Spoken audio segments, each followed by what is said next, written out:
താങ്കൾ ഒരാളെ കല്യാണം കഴിക്കുകയാണെങ്കിൽ അതില്ല കല്യാണം ഇല്ല, ലിവിങ് ടുഗദർ ആണ് ഇഷ്ടം. ഇല്ല അതും ഇല്ല.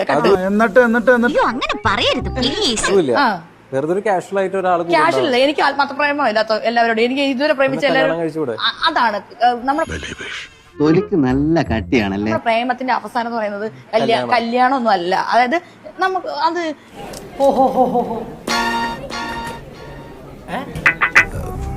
മനസ്സിലായില്ല. കല്യാണം കഴിച്ചാൽ ജീവിക്കാം. നിങ്ങളെ കാര്യമൊന്നും പറയുന്നില്ല. താങ്കളുടെ പെർസ്പെക്ടീവില് പ്രണയിച്ച് നടക്കുന്നതാണ് ഏറ്റവും നല്ലത്. അത് കഴിയുമ്പോൾ അടുത്ത ആളെ പ്രണയിക്കുക,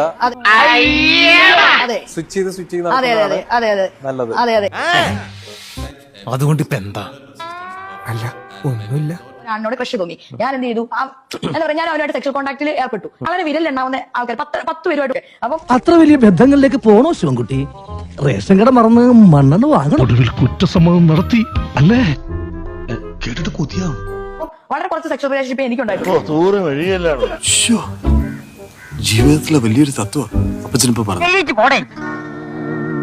കാര്യത്തിലും അതായത് നമ്മൾ ആദ്യം ചിലപ്പം നമ്മളുടെ സ്വഭാവത്തിൽ മാത്രമായിരിക്കും ആകർഷിതരാവുന്നത്, സെക്സിനകത്ത് ആകർഷാവൂല. രണ്ടാമത്തെ വരുമ്പോ സ്വഭാവവും സെക്സും ഓക്കെ ആയിട്ടുള്ള ആളായിരിക്കും.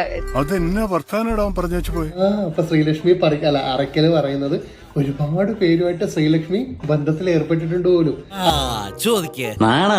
അവരുടെ സ്വഭാവം കണ്ടിട്ട് നല്ല സ്വഭാവമുള്ള അപ്പൊ സെക്സ് ചെയ്തേക്കാം, അപ്പൊ പിടിച്ച് സെക്സ് ചെയ്യും. രണ്ടാമത് വരുമ്പോ സ്വഭാവവും സെക്സും അതിൽ രണ്ടിലും ആകൃഷ്ടയാവും പോലും ഇവള്. അപ്പൊ ആകൃഷ്ടയാവുമ്പോ അയാളെയും പിടിച്ച് സെക്സ് ചെയ്യും.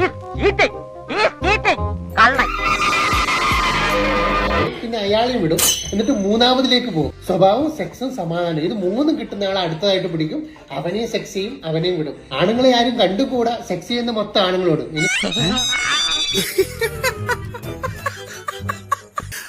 അവരെ പല്ലെറിഞ്ഞിട്ട് കാര്യമില്ല, ആരാണേലും ചിരിച്ചു.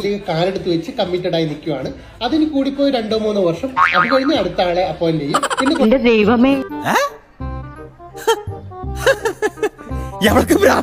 പറയുന്നത് സ്വഭാവം, സെക്സ്, മനസ്സമാധാനം, ഇത് 3 ഉള്ളവർക്ക് ധൈര്യത്തിൽ കടന്നു വരാം. ഇപ്പൊ എന്തായാലും വേക്കൻസി ഒക്കെ ഫില്ലാണ്. അടുത്ത വർഷങ്ങളിലേക്ക് പുതിയ വേക്കൻസി കോൾ ഫോർവേഡ് ചെയ്യാനുള്ള പരിപാടിയിലാണ് ശ്രീലക്ഷ്മി ഇത്രയും